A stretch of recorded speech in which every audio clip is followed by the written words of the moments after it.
OK, donc j'ai déjà fait le rappel au début de ce cours-là. Donc on a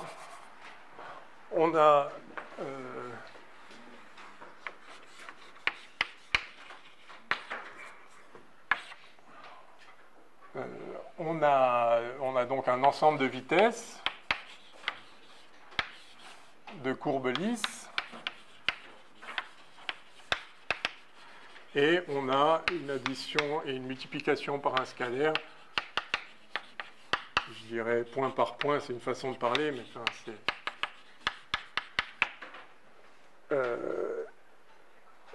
et ces vitesses-là sont elles-mêmes des applications de C infini de M dans R. Très bien. Alors, ce qu'on a vu, c'est que... Donc, j'ai rappelé la définition, je pense que vous avez tous assimilé ça. Ce qu'on a vu la dernière fois, c'est que dès lors qu'on se donne une carte, qu'on a la variété, on a un point P, et par définition de la variété, il doit exister au moins une carte U X, où P appartienne à U, un ouvert de la variété, et où X est une application donc de U dans Rn,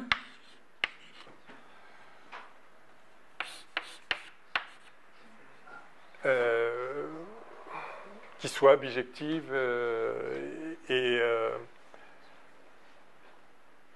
d'inverse bijectif. Enfin, ça réalise un homomorphisme et même un difféomorphisme, puisqu'on a une structure vectorielle, une structure différentielle sur la variété, entre un bout de la variété et Rn.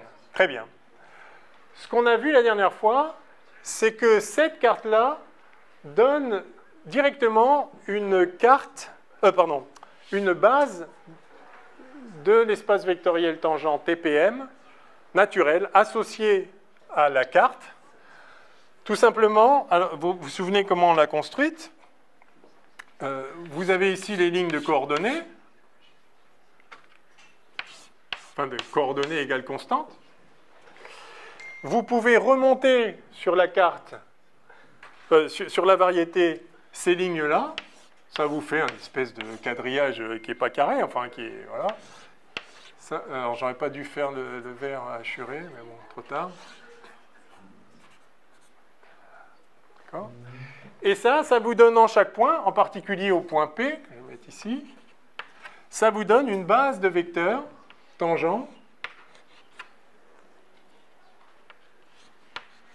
D'accord. En chaque point, en fait. Hein.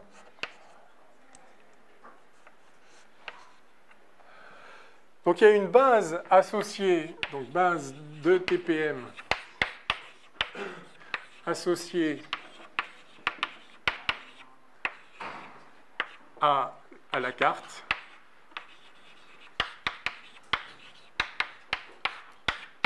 UX, qui est donnée par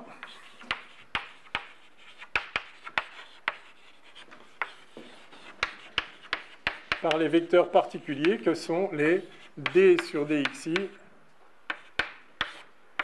au point P pour I égale 1 à N. D'accord. Hein, donc vous rappelez ce que signifie ça. Donc un vecteur, c'est une dérivée directionnelle, hein, en quelque sorte. Enfin, c'est une opération qui prend une fonction et qui donne un nombre qui est la dérivée dans la direction du vecteur de la fonction en question. Donc V gamma P de F, c'est F rond gamma prime au point lambda tel que gamma de lambda égale P. Ça, c'est la définition générale. Et on a vu qu'on peut représenter ça en introduisant ici x-1 rond x. Je ne refais pas le développement standard, enfin aussi parce que comme ça me permet de l'écrire. Ça, c'est somme sur I de x rond gamma, xi rond gamma prime, di de f rond x moins 1 au point x de p, et ça, c'est prime en lambda. Et c'est ce truc-là qu'on a noté d rond f sur d rond xi au point P. Vous vous rappelez bien, la fonction f ne dépend pas en vrai des xi, elle dépend du point P, mais le point P a les coordonnées xi de P dans la carte. Et donc, en fait, quand on écrit d rond f sur d rond xi, ce qu'on fait, c'est qu'on dérive par rapport à la ième coordonnée la fonction f rond x moins 1. Donc, ça vous rappelle les notations. Et ça, c'est les composantes du vecteur en question. Donc, on l'avait noté gamma i point. Enfin, oui, voilà. Donc, de manière plus générale, et donc c'est ça qui nous avait montré que les d sur dxi, parce que tout ça, c'est ça appliqué à f égale tout ça appliqué à f. Donc si je sors le f, je vois que v gamma, c'est gamma i point d sur dxi. Ça qui nous avait montré que ça, c'est une base, c'est-à-dire tous les vecteurs peuvent se décomposer sur cette base-là. Hein, donc de manière générale,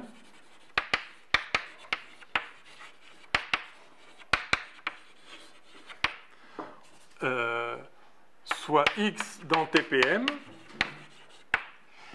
il existe un unique multiplet de nombres x1, x2, xn, tel que x est en fait x d sur dxi au point P. Donc là, on recolle avec l'annexe qu'on vient de terminer.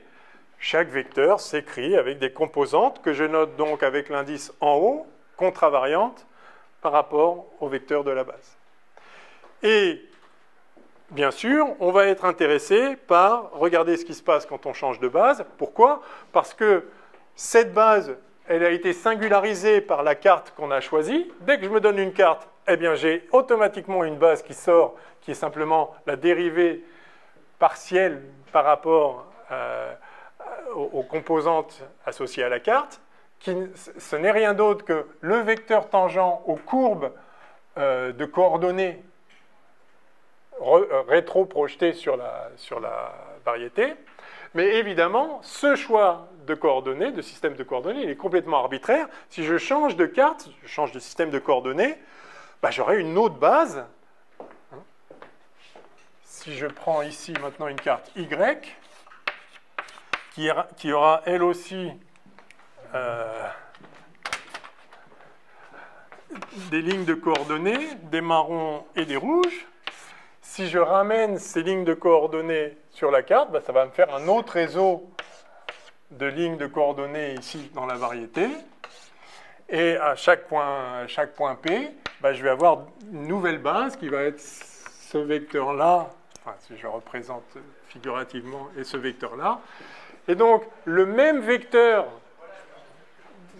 de l'espace tangent va avoir certaines coordonnées dans la base des x, dans la base issue du choix de carte x, et puis il y aura d'autres coordonnées dans la base issue du choix de carte y. Et évidemment, les cartes sont arbitraires, donc les bases sont arbitraires, et je voudrais savoir comment ça se passe si je change. Parce qu'on va vouloir, à la fin, faire de la physique qui ne dépend pas de la carte. Donc, c'est toujours intéressant de se mettre dans un système de coordonnées pour pouvoir calculer des choses, mais il faut que ce qu'on fait ne dépende pas de la base qu'on a choisie. Donc voyons ce qui se passe si on change de base.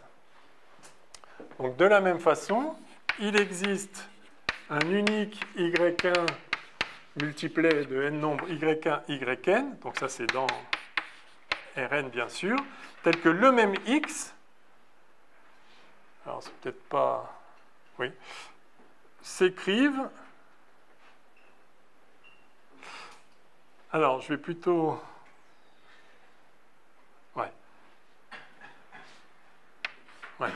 s'écrivent YI, c'est pas forcément la plus astucieuse des notations, s'écrivent comme ça. Dans la nouvelle carte, les nouveaux vecteurs de base seront les D sur des Y.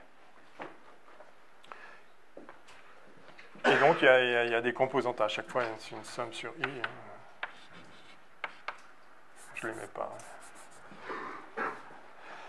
Question, comment on passe de l'une à l'autre? Bon, bah, il n'y a qu'à le faire. Hein.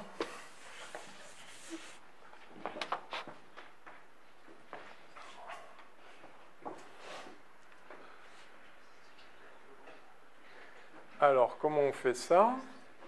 Monsieur, oui. Vu que ce sont des vecteurs, on ne peut pas juste dire que tout ce qu'on a fait, ça s'appliquait à des vecteurs, donc juste on reprend les formules béton? Si, on va le faire. Donc, bien sûr, oui, on ne va pas refaire la même chose. Non, rassurez-vous. Simplement, la question, c'est quoi PIJ? Ah, ok. D'accord. Donc, mais oui, non, on ne va pas tout refaire, je vous rassure. Simplement, voilà. Quelle est la matrice qui fait passer de l'une à l'autre? Alors, c'est simple. On va dire que X... alors, je vais dire que X appliqué à F, c'est XI df sur dxi, au point P. Il y a une somme sous-entendue, d'accord, hein, donc ça, c'est la définition, d'accord, puisque X, c'est ça, dans la composante X. Et ça, je vous rappelle que ce n'est rien, c'est juste une notation pour dire que c'est la dérivée IM de F rond X moins 1 en X de P. D'accord? C'est la définition. Hein. Donc X appliqué à F, ça vaut ça. Et là, maintenant, je veux passer dans la carte Y. On fait toujours pareil. Si je veux passer de la carte X à la carte Y, je vais introduire un Y-1 rond Y qui n'est rien d'autre que l'identité, mais du coup, je me serais projeté dans la carte Y. Donc ça, je vais l'écrire comme étant XI D rond I de F rond Y-1 rond Y rond X-1, toujours en X de P. Là, j'ai rien fait, j'ai introduit ici l'identité. Ok, bravo. C'est l'identité de Rn dans Rn.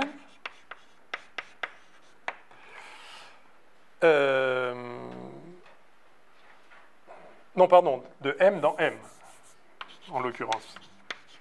Je prends un point, je descends dans la carte, je remonte de la carte, j'arrive au point.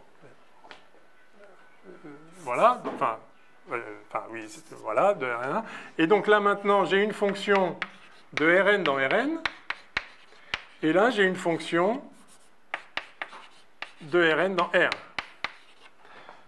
Je pars de coordonnées, je remonte dans la variété m'emmène dans R, enfin la fonction, pardon, m'emmène dans R. Donc, chain rule, as usual, d'accord? Donc ça fait xi. Alors, la dérivée, donc ça en fait c'est n nombres. Donc en fait, j'ai une somme, alors je vais mettre explicitement les sommes sur i. Donc là, je vais avoir une somme sur j de la dérivée im de y rond x moins 1 de y, enfin de la jm composante de y moins x rond x moins 1 fois la dérivée jm de f rond y moins 1. D'accord? Chain rule. Je fasse ça.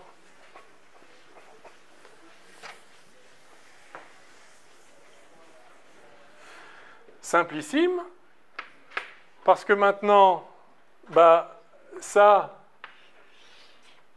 je peux le réécrire, je vais le faire, je retire les sommes. xi, je vais le réécrire, je fais juste une étape un peu idiote supplémentaire, mais qui permet de bien suivre ce qui se passe.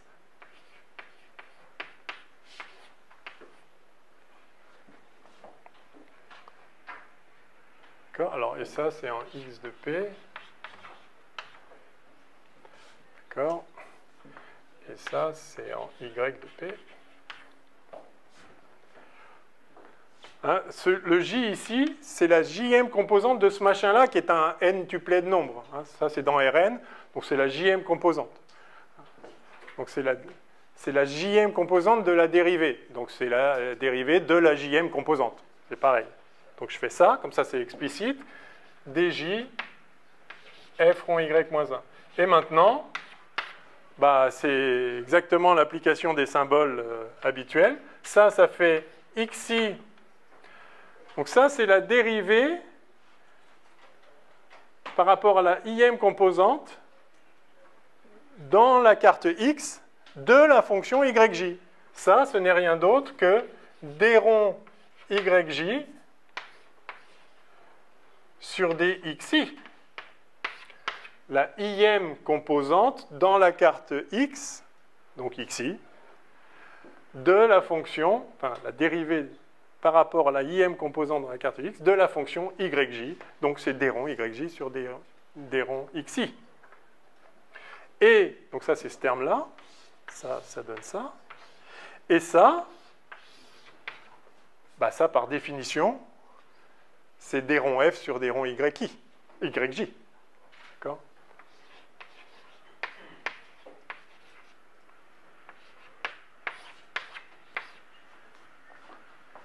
Ben voilà.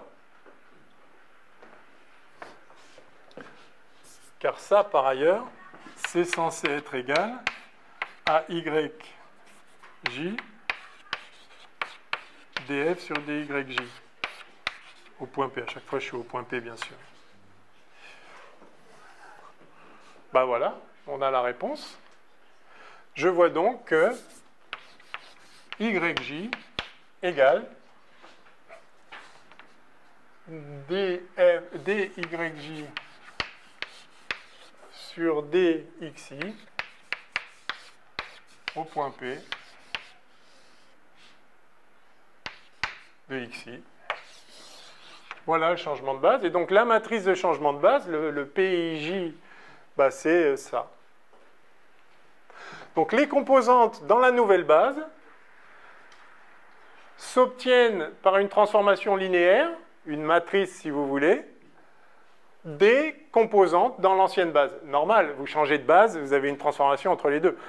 Notez bien que le changement de coordonnées, lui, il peut être hautement non linéaire. Je peux passer des coordonnées cartésiennes aux coordonnées polaires, ce qui est hautement non linéaire, il y a du cosinus et du sinus. Je peux faire n'importe quoi, je prends les coordonnées que je veux, des trucs complètement tordus, évidemment en respectant la différenciabilité. Donc le changement des coordonnées de x à y, il peut être non linéaire, mais le changement des composantes du vecteur exprimé dans la base x ou exprimé dans la base y, lui, il est linéaire, ce changement de composantes. C'est juste des composantes au sein d'un espace vectoriel. Et donc la matrice de changement de base, enfin, la matrice de changement des coordonnées, qui, elles, sont contravariantes, c'est d rond de la nouvelle JM coordonnée sur d rond de l'ancienne IM coordonnée. C'est comme ça que vous passez des coordonnées. On l'a démontré en une ligne, et encore, j'ai explicité les trucs. Ça tombe sous le sens, en fait. Il suffit d'écrire ce que ça veut dire. Donc c'est toujours pareil. Abstraitement, vous avez V gamma P appliqué à F qui vaut F rond gamma prime. OK. Là, il n'y a pas de base, il n'y a pas de système de coordonnées. Ça, c'est la définition de la vitesse. Maintenant, si vous vous mettez dans une base, ben, vous pouvez faire sortir si vous mettez dans une carte, vous pouvez faire sortir une base particulière, les d sur dxi, associées à la carte. Et donc, vous pouvez décomposer le vecteur et donc son action sur une fonction en faisant intervenir le système de coordonnées. Maintenant, si vous voulez changer de carte, ben, vous introduisez, au lieu de faire f rond x moins 1, vous faites f rond y moins 1, rond y rond x moins 1, et ça y est, vous l'avez maintenant en fonction des y. Donc vous changez de carte très facilement en introduisant l'identité. Vous remontez, vous redescendez dans l'autre carte, et vous remontez. Donc on change de carte en remontant dans la variété, en redescendant dans l'autre carte. C'est toujours vraiment la même chose qu'on fait on introduit un x moins 1 rond x ou un y moins 1 rond y, suivant ce qu'on veut faire. Et donc, vous faites ça, et en une ligne, vous obtenez le changement de coordonnées. Je vais peut-être le faire de façon un peu plus... Enfin, si, oui. Donc, si je prends un vecteur v, ses coordonnées dans la base y, c'est dy i sur dx j des coordonnées dans la base x. Peut-être que ça, c'est une meilleure...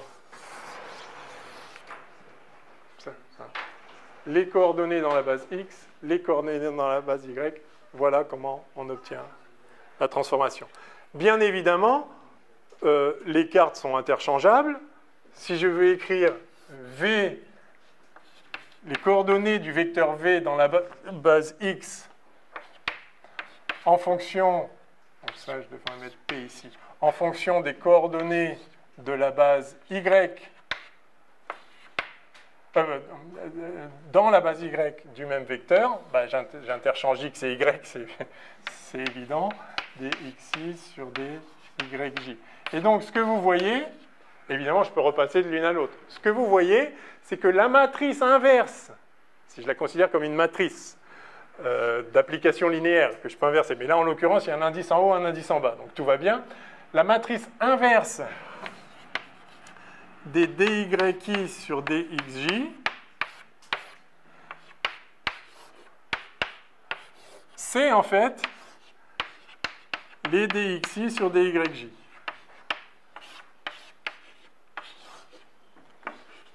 OK? Mais attention, hein, c'est pas individuellement, c'est pas dyi sur dxj, ça c'est pas dxj sur dyi moins 1. Hein. C'est pas chaque coefficient qui est l'inverse du coefficient correspondant dans l'autre matrice. Le coefficient dans une matrice, c'est le coefficient de la matrice inverse de l'autre. Hein. Donc, oui. Comme la jacobienne. Oui. Oui. Je veux dire, la jacobienne aussi, il n'y avait pas de... Enfin, je veux dire, oui. On était tenté d'inverser... oui, oui. Et il faut pas faire ça. Non, non, bien sûr. C'est toute la matrice qu'on peut renverser. Oui, oui. dx2 sur dy3, c'est pas 1 sur dy3 sur dx2. Non. Enfin, oui, non. dy2 sur dx3. Enfin, bref, vous m'avez compris. Et, oui. Oui, enfin, bref, bon. Voilà. Justement, ça ne l'est pas. N'essayons même pas de l'écrire, c'est horrible. OK? Donc, voilà. La matrice de changement de base. Alors, ça, c'est la matrice par laquelle se transforment les composantes contravariantes. Du coup, en fait, juste en sachant ce qu'on a fait avant, le rappel d'algèbre multilinéaire, on sait que si on voulait passer de la... Ça, c'est les composantes. Si on veut passer de la base des d sur dxi à la base des d sur dyj, il faut utiliser la matrice inverse. Enfin, l'inverse des composantes. Donc, si les composantes se transforment avec ça, les vecteurs de base se transforment avec les autres. Alors, vérifions-le à partir de notre définition. Quelle heure est-il? Je sens qu'on s'approche du... Oui, OK, donc je fais ça et on s'arrête.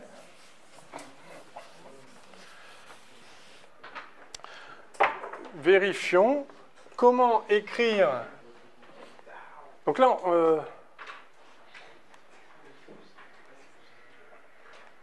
oui, on a vu la transformation des coordonnées. Maintenant, je veux voir la transformation des vecteurs de base eux-mêmes. Donc, je veux écrire d sur dy, i,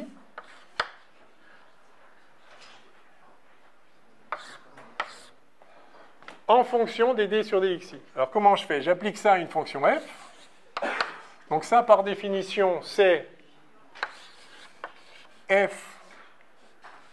C'est dérivé par rapport à la im composante de f rond y moins 1.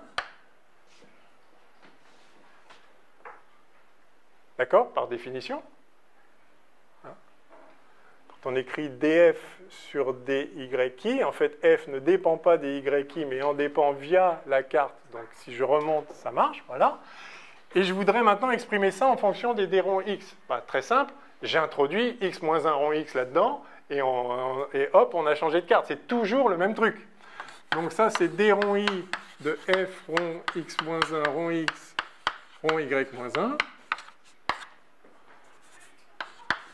Ça, c'est une application de Rn dans Rn. Ça, c'est une application de Rn dans R. J'ai l'impression qu'on l'a déjà fait 1000 fois, ce qui est sans doute le cas, à peu de choses près. Et donc, ça fait d rond i de la JM de ces n-là, donc j rond y moins 1 a, fois la dérivée, justement, JM de f rond x moins 1. D'accord? Il y a une somme sur J, si vous voulez, mais je la mets. Donc ça, c'est la même chain rule. Non? C'est pas bon? Oui, c'est un... si, c'est ça. Si. Ouais, ok. Et ça, maintenant, par définition, donc ça me surgit, ça, par définition, c'est dxj sur dyi. Et ça, par définition, c'est d rond f sur d rond xj. Donc, je vais faire comme ça.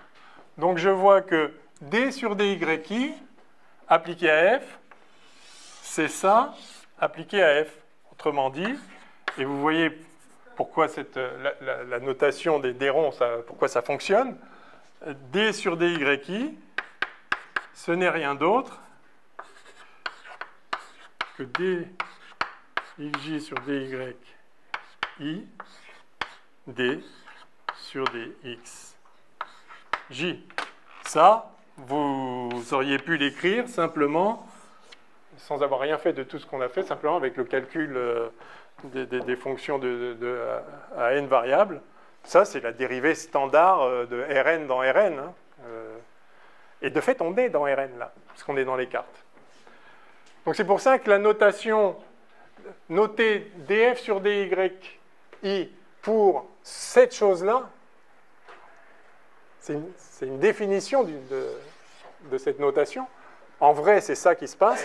Ben, en fait, c'est complètement cohérent. Ça permet donc de passer des... Enfin, ça permet d'employer les formules qu'on attend connaissant l'analyse dans Rn. Enfin, des fonctions de Rn dans R ou dans Rn. OK? Et donc, vous voyez qu'effectivement, les vecteurs de base, si je passe de la base x à la base y, le vecteur de base x, c'est ça. Le vecteur de base dans la base y, c'est ça.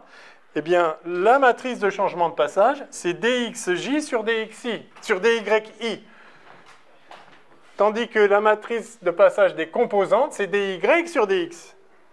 C'est bien la matrice inverse. Et on a montré que c'était l'inverse, cette matrice, exactement... Enfin, oui, bon, on l'a montré juste en interchangeant. Voilà. Donc, c'est très beau, ça marche. Les composantes contre-invariantes. Alors, le truc mnémotechnique, c'est que si vous avez l'indice en haut, c'est la nouvelle base que vous mettez en haut. Si vous avez un indice en bas, c'est la nouvelle base que vous mettez en bas.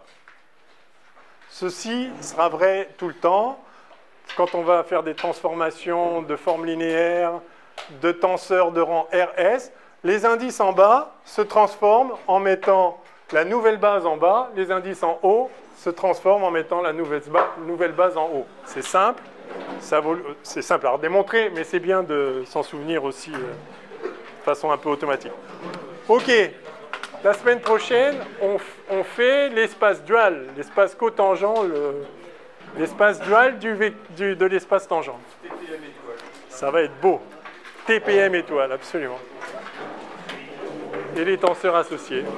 Bon, et ben voilà.